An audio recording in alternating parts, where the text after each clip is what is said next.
J.J. Watt. Pass is caught. Diggs! Side the hole! He broke his ankles. Lightning strike from McCaffrey. We're having fun.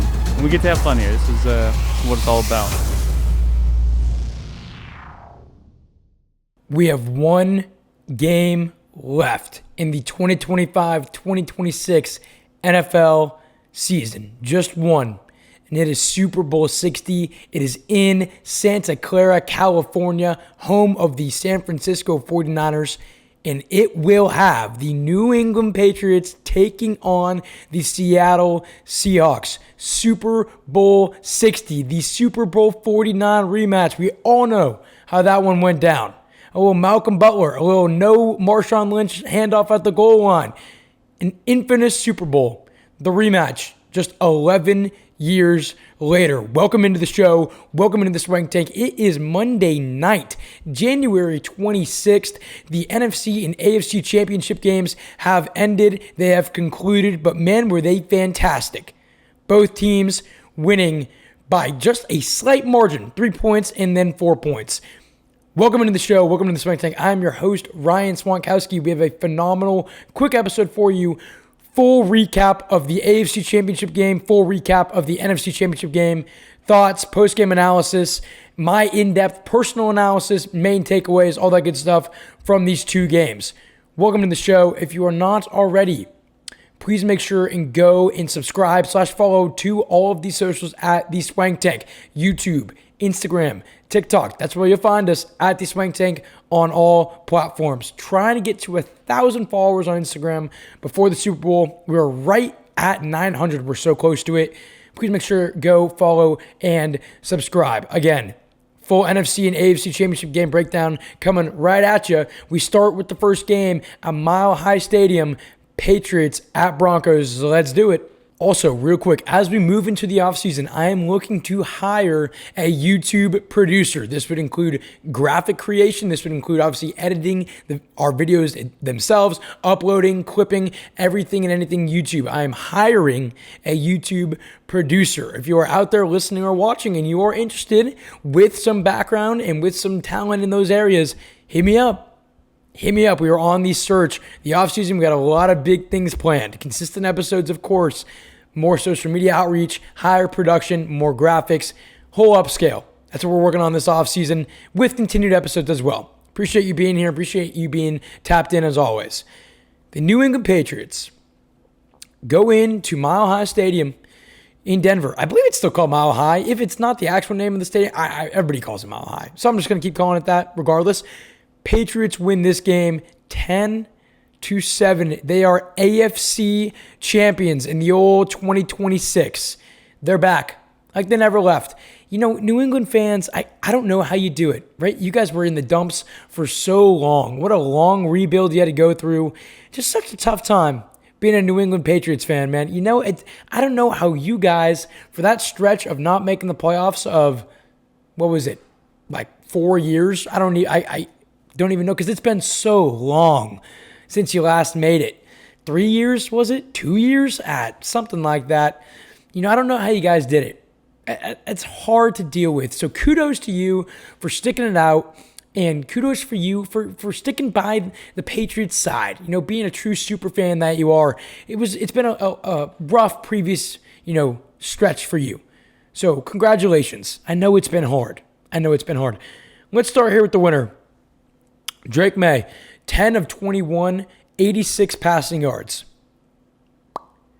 from Mr. Drake May himself. 65 rushing yards as well. And of course, picked up the key first down to ice the game away with his legs. Jarrett Stidham on the other side, getting his first start in several years, throwing his first football in several years. He goes 17 of 31, 133 passing yards, 1 touchdown, 1 interception, and one backwards pass as well.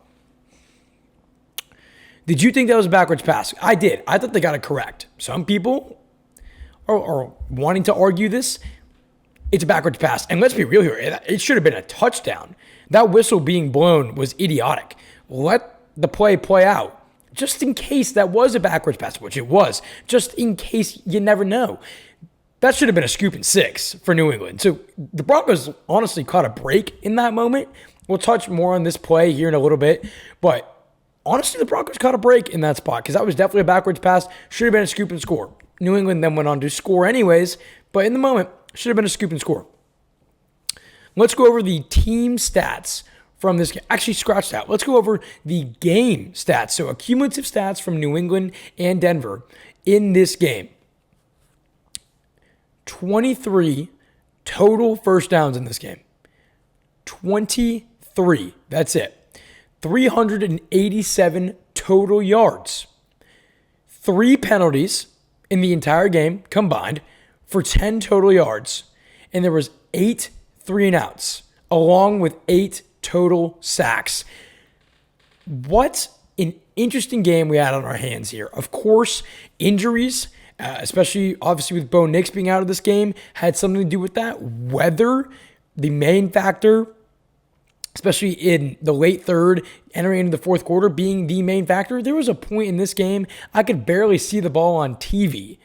That's how windy, that's how gusty, that's how snowy, sleety, whatever you want to call it. That's how crazy the weather was. And it was kind of out of nowhere. Like one sec, it was obviously very chilly, but the grass was still green. And then 2 minutes later, it's like, oh my God, I can barely see the field. Crazy. Weather had such implications in this game. And there's been a lot of debate, especially recently, about, wow, we're really letting weather decide this game? We're really letting weather in 2026 decide the AFC Championship game? What do you want, people?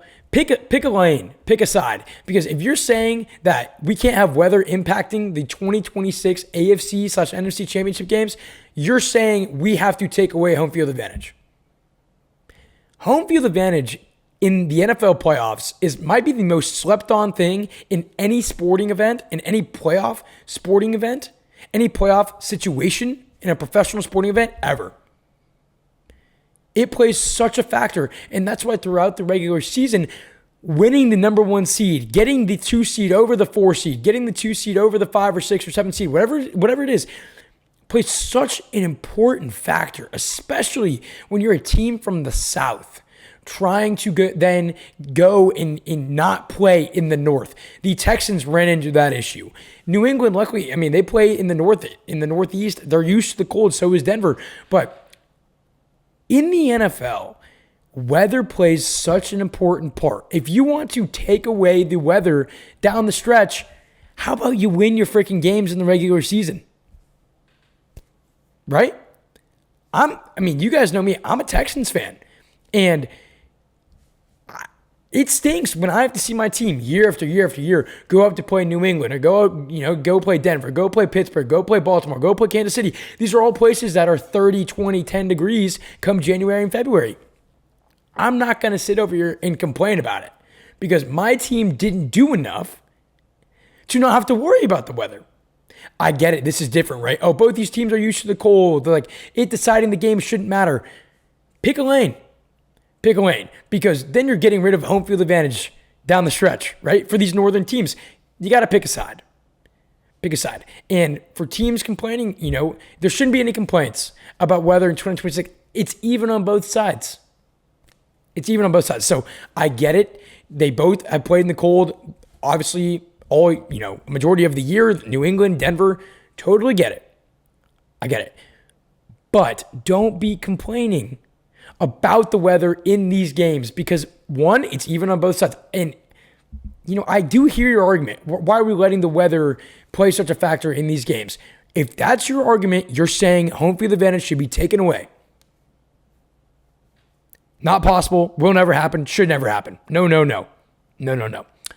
Had to get that off my chest there because that's been very annoying. Very annoying. So weather, can't control it. You play with it. You deal with it. It's even for both teams. We move forward. Let's talk about the New England offense as a whole. 38 rushing attempts from New England in this game for 141 total rushing yards. Drake May, along with that, tacked on a rushing touchdown. They had 1 field goal. They missed 2 field goals. It was ugly. It was ugly, but it wasn't as ugly as Denver's offense. It was good enough to do it. And I've been seeing a lot of Drake May hate. Not hate. Let me take that back. I've been seeing a lot of Drake May slander. It's a better way to put it. People saying Drake May's had the easiest cakewalk of a schedule ever to a Super Bowl. I will touch more on that in about 3 minutes here. 3 minutes here. We'll get to that. Drake May had a big rushing touchdown, which was clutch. New England ran the ball a lot, kind of down Denver's throat a few times here and there. It was enough. It was good enough. And Denver's rushing defense all year long has been top 5, if not, top 10, if not top 5. They did well enough. Given the conditions, they did well enough to win this game. Denver, offensively, 24 rush attempts for 79 yards. That's 3.3 yards per rush. Can't have it. Can't have it. It was only a little bit worse statistically in yards per rush than New England. But, total yards, New England knew what this game was going to be when the snow started falling down. It's going to be who's going to make less mistakes. They kept the ball on the ground. What did Jarrett Stidham do? Even before the Colts came in, what did Jarrett Stidham do? Turn the ball over twice. They were taking away the factor that they've relied on all year long to win football games, in the playoffs to win football games, causing mistakes. They then took that away in this game. That was evident. Drake May in his previous games in the playoffs, several fumbles, interceptions, getting sacked left and right. What did New England do, especially when that weather came in? Okay, here's what we're going to do. We're going to make the other team make the mistakes. Or we're just not going to make them. We're going to keep it on the ground. Other team can make the big mistakes. And it worked. It worked. Denver couldn't quite get that success going to near the standard that New England did. 3.3 yards per rush, can't have it. And that was a big worry for us looking at that Broncos rushing attack against that top 5 New England rushing defense. We were really worried. That's why our main reason we picked New England in this game was because they were going to make Denver be one-dimensional more than Denver wanted to be. And that showed up here. 3.3 yards per rush it's hard to win a football game like that, given these conditions especially. Hard to do. They had 2 turnovers from Stidham, like we already mentioned. Get this. Here's a big one. 29% of Denver's total offensive yards came on one play. 29% came on one throw. Just one throw. Early in the first quarter to my boy Cortland Sutton. I love Sutton, man. I think he's underrated. He had a few drops. Tough balls, but a few drops. One play. 29% of their offensive yards, their total yards, came on one throw to Cortland Sutton. Can't have it. Can't have it. You especially can't have it knowing New England's rushing defense is as good as it is. Needed more. You needed more from Stidham. And look, you may be saying that's a lot to ask for a guy that hasn't thrown a football in 2 years. I hear you. It's the freaking AFC Championship game. What more can I be saying? They needed more from Jarrett Stidham. Even in the conditions. If you want to make excuses, go for it. But that's just the lay of the land. That's the cards you were given, cards you were dealt. Got to play with them. Jarrett Stidham in the passing game did not do enough to win this football game. We knew he'd have to do more on this show, given New England's rushing defense. He wasn't quite able to do it. The conditions were tough, I get it. The matchup was tough, I get it. All of it. The situation was poor for him to succeed. He needed to play a little bit better, though, and he didn't do it. He didn't. They had 181 total yards of offense. 29% of that came on one play to Cortland Sutton. Unacceptable. Turning point in this game. Obviously, Stidham's backwards pass was like a major turning point. To me, it actually wasn't fully that. Almost something bigger. Not quite as big because score doesn't reflect this.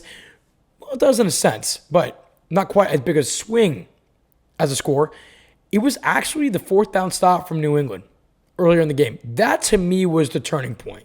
It was the play call on 4th down from the New England 14-yard line by Sean Payton and by that Denver offense on the 4th and 1 that got stopped. That, to me, was the biggest turning point in this game because Denver, so far, it was early in the game, 100%, but so far, they'd been able to push the ball down the field a little bit with the Sutton ball, finding the end zone early. Stidham having confidence, almost out the gate, outside of his first 2 or 3 throws, looking really confident.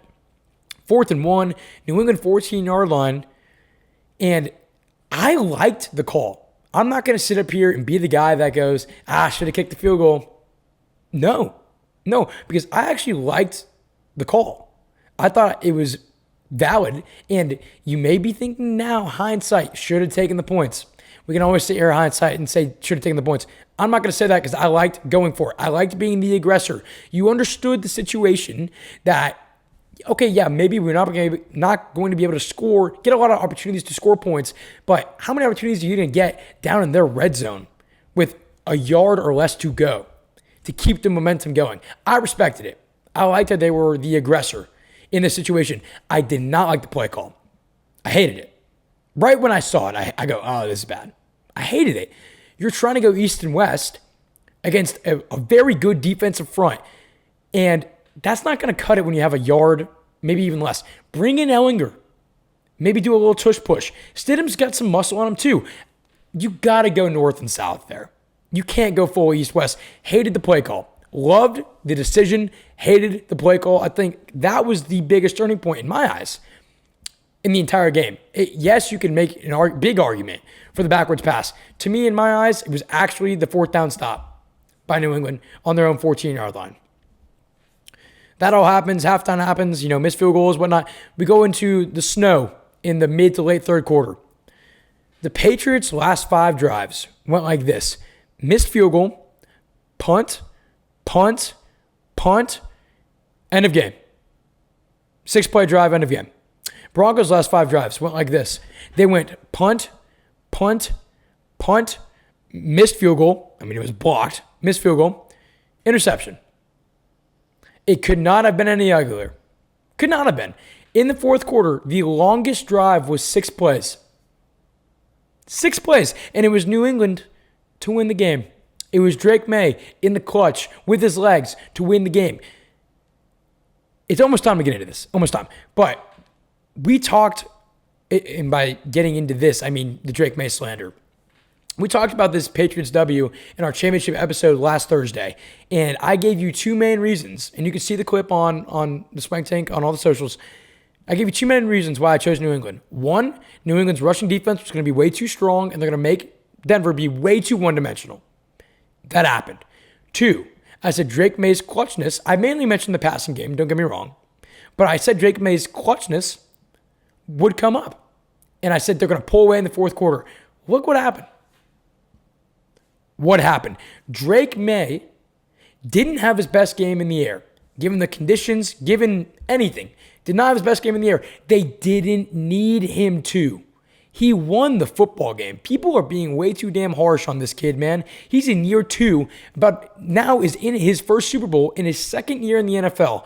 And people have the audacity to say, oh my God, cakewalk. Oh my God, he hasn't had to do anything. Oh my God, he's been carried to his Super Bowl. He's in the Super Bowl. New England doesn't win that game without Drake May. New England doesn't win that game without Drake May because Drake May is an all-around talent. He's a phenomenal passer. He's known more for his passing, but he's also, as you can see all year long, been able to tuck the football and run when needed to. And that's what he did. That's what makes him already a potential top 5 quarterback in the NFL. His decisiveness, his athletic ability. He's a stud. He's a stud. How many people in their lifetime, how many NFL players in their lifetime can say, in year 2 of me starting in the NFL at quarterback, I went to the Super Bowl? Very, very, very, very few. By year 2, very few. Very few. Credit to Drake May. Credit to Mike Vrabel. This is a damn good team. It's a damn good team. And obviously, they've been damn good enough to make the Super Bowl coming out of the AFC. We knew before the playoffs even started it was going to be a freaking dogfight. And they won it. They won it. Wrapping this all up. The Patriots, air quote, cakewalk jokes. Okay, I got to admit, they're funny. The cakewalk jokes are funny. I've seen a lot of AI videos. They're pretty hilarious, I will say. But they have to stop. This is the NFL. Week in and week out, you know how easy it is to lose to any opponent, any given day, anytime. That's how close. Not only the NFL has always been in parity, the best team and the worst team being close, in 2025/2026, it's been the most parity we've seen in 2 decades. I don't want to hear the, quote, cakewalk schedule. I couldn't care less about their schedule. They don't make that. They play the games at hand. They were given an easier matchup in the first round against the Chargers because they earned it. They deserved it. They played at home, got the 2 seed because throughout the regular season, they took care of business. That's what they did. They deserved it. So yeah, you get to play the Chargers in your own building against if-man Justin Herbert. Yeah, you get home field advantage again against Houston and cause C.J. Stroud to have 4 interceptions. They earned it. They earned it. They don't create the schedule. They created results. And look where they are. They're in Super Bowl 60. Hats off to Drake May. Hats off to Mike Vrabel in his first year with New England. Hats off for everybody in that organization, what they did in the offseason, bringing in a guy like Milton Williams, bringing in a guy like Stephon Diggs. These players play a unbelievable, a monumental role, I should say, in this team, in their success in 25-26. So hats off to them. No excuses for them. They don't make the schedule. They just made freaking results happen. New England moves on to Super Bowl 60. They will take on Seattle. They win the game 10-7. We now move into the NFC Championship game breakdown. Let's do it. Appreciate you all being here more than you know, as always. Again, make sure you go follow on all these socials at the Swank Tank. Before the Super Bowl, we got some big breakdowns and big bets coming for that, of course. Don't want to miss it. In the offseason, we ain't going nowhere. There is no offseason here at the Swank Tank. Trying to make some big-time production moves, some big-time editing moves, some big-time content moves as well. So want to be tapped in over there on all the socials.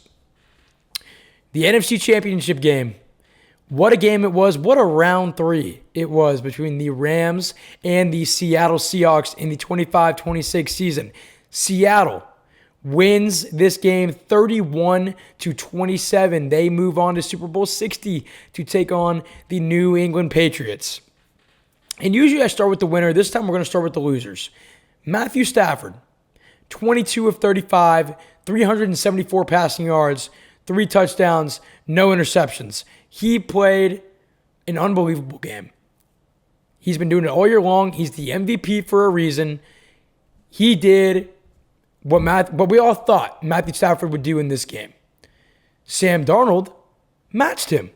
Darnold, 25 of 36. So Stafford went 22 of 35. Darnold went 25 of 36, 346 passing yards, 3 touchdowns, 0 interceptions. Sam Darnold, Mr. IC Ghosts, putting up that stat line in the most important game of his entire life. That's what we call clutch. And that's what we call us being right here at the Swank Tank, because we saw this coming. Picked him in FanDuel, stacked Seattle in FanDuel, picked Seattle to win this game, backed Sam Darnold, said, you know what, I don't know if I fully trust you, but in this spot, we'll do it. And look at the result. Let's compare these game stats to the Broncos and New England game stats. This game had 50 total first downs. Denver game, 23 total first downs. This one had 50. 875 total yards of offense in this Rams and Seahawks game. Broncos game, 387.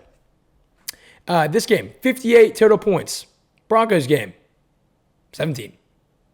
Complete parallels. Obviously, weather has something to do with that, but complete parallels in results from the AFC and NFC championship games. The Rams, let's talk about them offensively.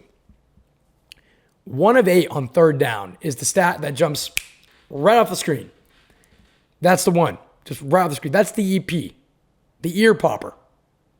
That's the one where I hear it and my ears go, what? What was that? What did I just hear? That's the EP. 1 of 8 on third down. 1 of 2 on fourth down as well, 50%. Not terrible. Obviously, the fourth down they didn't get was to try to take the lead at the end of the game, or near the end of the game, I should say.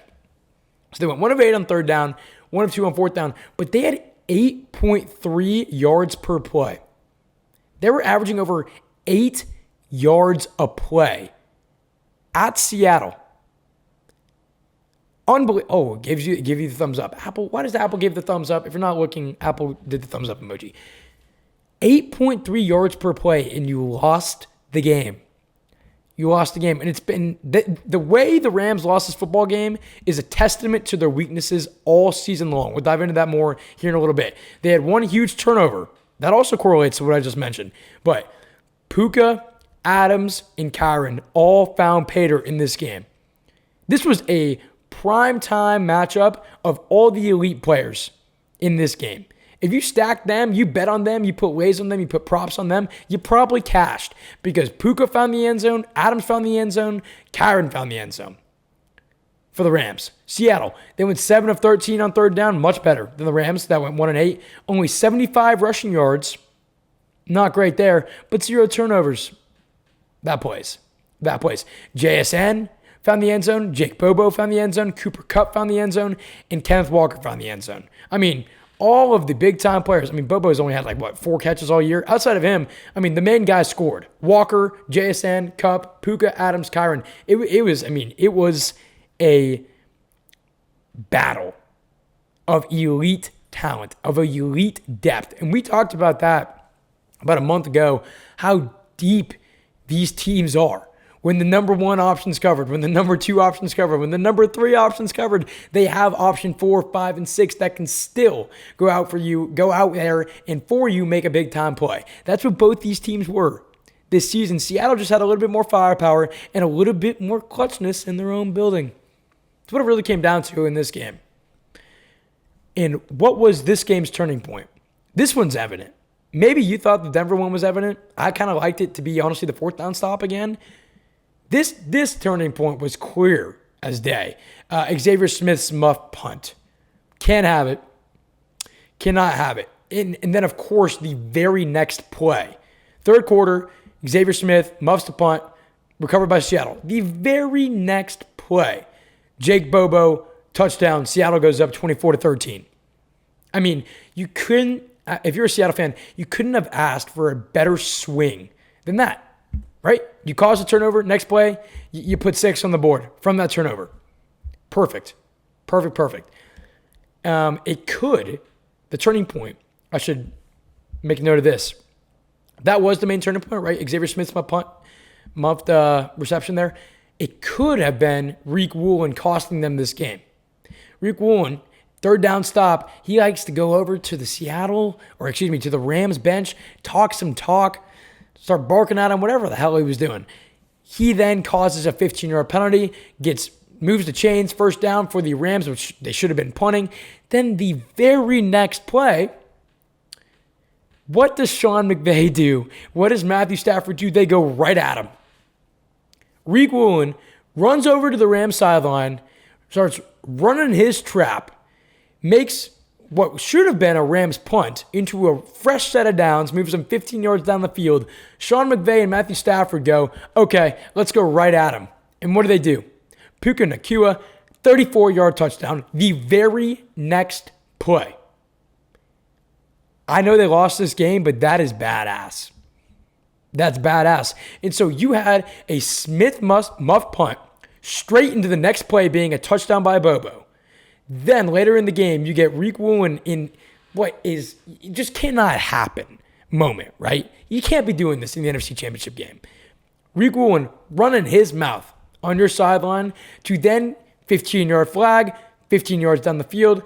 Let's go right at him the very next play. 34-yard bomb, Puka, touchdown. Badass. That's who McVay is. That's who Stafford is. They knew exactly where they were putting that football. Dime time, touchdown. Wasn't enough. Still an awesome play. It was just nuts. Just nuts, the sequences that occurred in this game, especially in the second half. Unbelievable.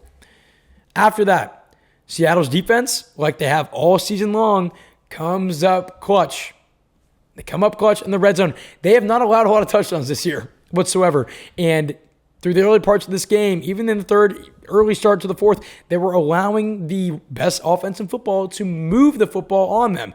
But when needed most, after 17, 18, in their 19th game, because they got the bye in the first round, over that entire time, when needed most to get a stop, they got it. That's who McDonald is. That's the culture he's brought to Seattle. Bend, don't break. And they come up clutch when they need to most. The Rams drive down 4, right?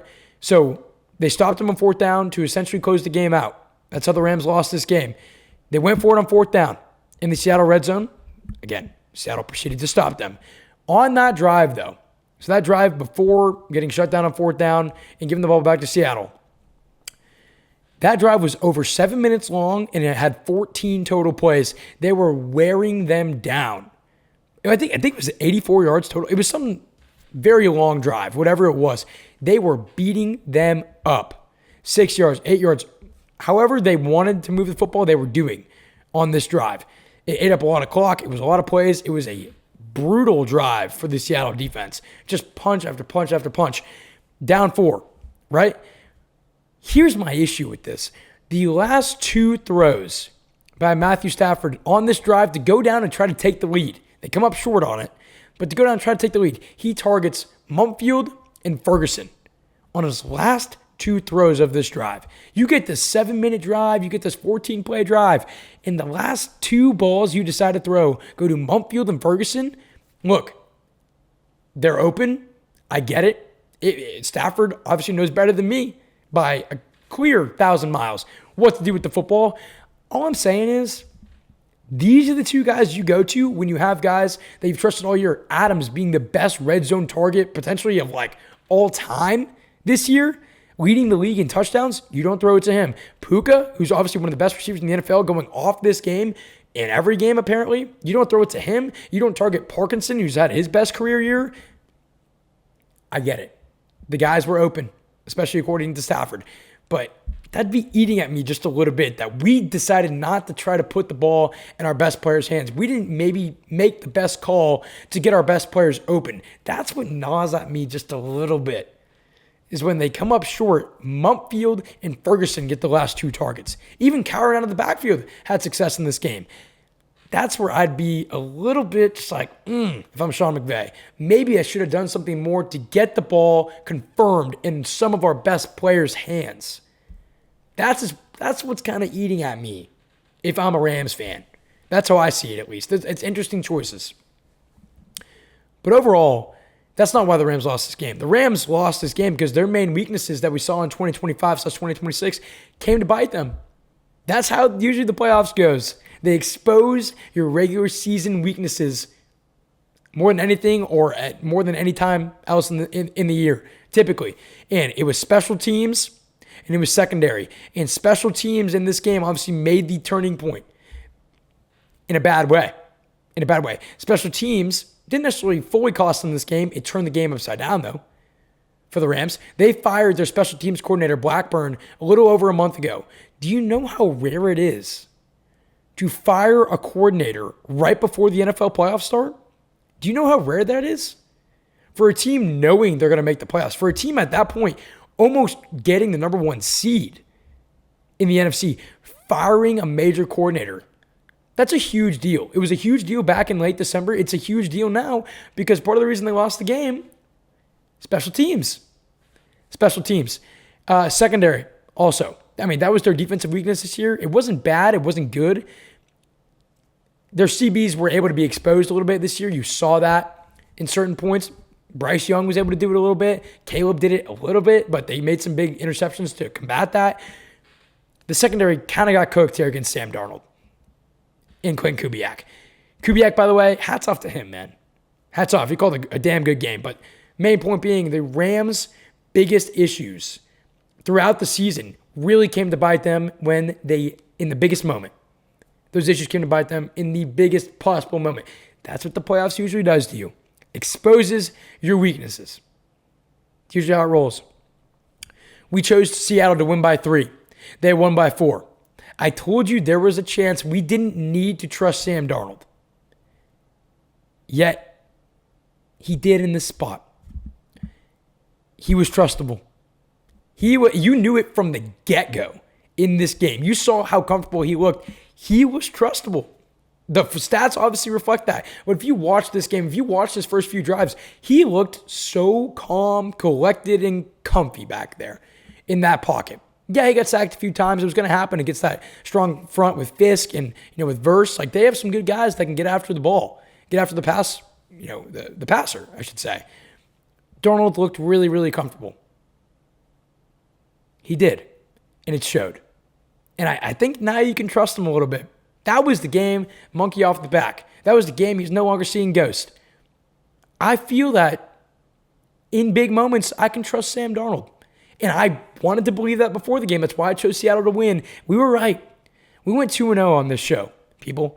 Not only did we go 2-0 in game picks, we went 2-0 on bets. We took Seattle minus 2.5, bink, Patriots money line. Perfect. We went 2-0 on bets, 2-0 on picks. It was a perfect week. We were right here. We were right, and credit to Kenneth Walker, who was unbelievably explosive in this game, especially out the shoot. I mean, he was driving his legs, putting the shoulder down for the extra 2, 3, 4 yards. He was dynamic in the passing game, making guys miss. His best game of his career. I don't care what the stats say. I don't care how many touchdowns he had, whatever. Best game of his career when needed most. Along with Sam Darnold, one of the best games of his career. JSN doing what he's been doing all year long, coming up clutch, making one-handed grabs, making guys miss. One of the best hands in the NFL, or has some of the best hands in the NFL. Clint Kubiak, at 38 years old, in year 1 with Seattle, called a nearly perfect game. He was nearly perfect. He deserves the utmost credit. Everybody in that organization deserves a lot of credit. Outside of Clint Kubiak, Sam Darnold deserves the most credit because he played one of the best games of his career, and he looked calm as a cucumber doing it. Hats off to Seattle. They move on to Super Bowl 60. They will face New England Patriots, not this coming Sunday, but the following one after that. And that is your full NFC and AFC championship game recaps. Thank you so much for tuning in to this shorter episode. We will be back on Thursday morning with an episode. Tune in for that one. We'll do some more head coaching talk, kind of some review stuff. It'll be a fun episode. Don't want to miss it. Thank you so much for made it all the way through, for listening and staying tuned in to this episode of the Swank Tank. Again, I'm your host, Ryan Swankowski. Make sure you go and follow on all the socials as always. We will see you Thursday morning. Have a good start to your week.